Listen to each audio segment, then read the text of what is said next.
When your son looks at you and says, Mama, look, you won, bullies don't win. And I said, baby, they don't, because we're going to go in there and we're going to impeach them. So disgusting. It was horrible, Neil. No one should approve of that. And I hope she doesn't talk to her son that way either. But, you know, what can you say? I can't anyway condone that. It's not how we act in West Virginia. It's not how we talked about public leaders. We might disagree with each other, but we try to get through it. We try to find a pathway forward. Where, you know, to act like that, just awful. And to speak like that is even more deplorable. All right, you've heard all the dust up from Rasheda Tlaib, the newly elected and first Muslim congresswoman in the United States, who had some choice words for the President of the United States. A number of prominent Democrats, including Nancy Pelosi, have said the language was a little coarse, but they're not there to second-guess the intentions. And Senator Manchin, among those, said, well, it doesn't do us any good. Former Clinton strategist Mark Penn with us right now. Mark, you know, I think it's fair to say that this congresswoman newly elected and newly sworn in is part of a wave of new impassioned Democrats who rose to power being angry and feeling that the system and maybe the party itself has failed Americans. So there's more to this passion than meets the eye. Do you buy that? Well, I think it's easiest to forget that the Republican Party was very divided when it ran Congress just over the last couple of years.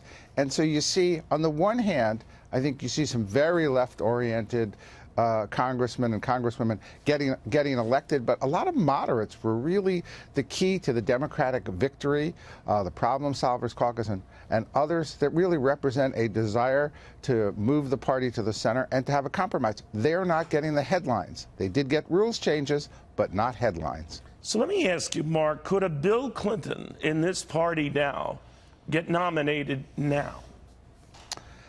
You know, we're going to see that.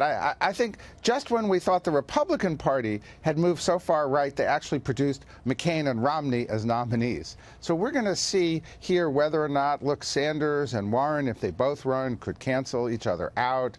The party does want to govern. I think that this has been overrepresented, that Democrats just want to have a complete breakdown of government. Sure, a lot of Democrats, a majority of Democrats would like to see President Trump gone, would like to even see him impeached. That's for sure. But a lot of Democrats are still moderate in their perspective, particularly in the big states. Nancy Pelosi is very careful, and those who have been urging impeach the president, but she obviously is aware that they're a vocal and powerful force, so she has to walk a tightrope, doesn't she? She does have to walk a tightrope because, well, there hasn't been a Mueller report. There isn't really any evidence that could really be used to create impeachment at the moment. She knows that it's base talk, and she also knows that it requires 2/3 of the Senate. And so what she has to weigh most carefully is, wow, do I really want to kick off an impeachment movement that goes nowhere and ends with a headline, just as President Clinton got Clinton acquitted, this would end up Trump acquitted. And after all, it was just a partisan vote in the Senate. The same thing would most likely happen in the absence of some dramatically new information that after 2 years we do not have.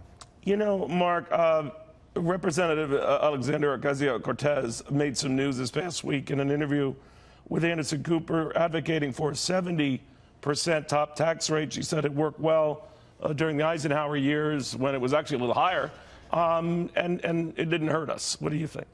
Well, as you know, President Kennedy came into office and he reduced those kind of confiscatory tax rates. I don't think there's a movement in this country to do that. I think that's an outlier. I think people, while they're always skeptical of where tax cuts go, they do see that this is an improved economy with more jobs than ever.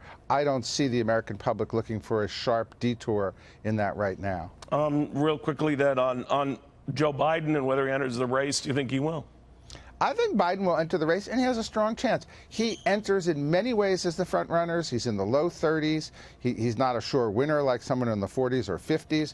But remember, he's in many ways the kind of candidate who could appeal to the working class, who has real experience. He'll be a tough challenger if he can make it through the beginning. All right, Mark, thank you very, very much.